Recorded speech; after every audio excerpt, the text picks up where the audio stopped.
you guys are obviously engaged in the process. Mm-hmm. You've not thrown in the towel and given up. You've not, moved to Florida or something, like that. What is it that you're leaning into? What are you driving towards that gives you the pep in your step when you get up and, put on your shoes and get ready to go, go in and make a difference? What is it that drives you, and what do you see on the horizon for the state of Minnesota? There are three things that give me hope. First is my faith in God, my Christianity, my Christian faith.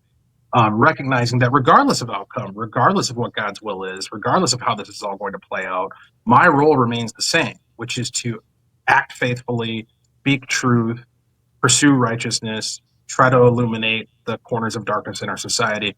As long as I'm doing that, and as long as my family's doing that, then ultimately we're going to be okay. So that's hope number one. Mm-hmm. That's Hope good.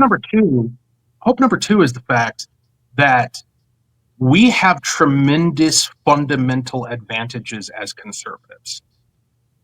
The biggest one is we're right. We are Yes. correct about literally everything.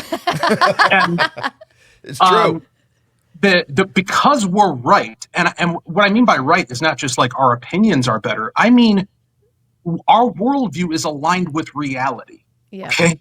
We are rowing with the current of the real in the direction that things go, like physically.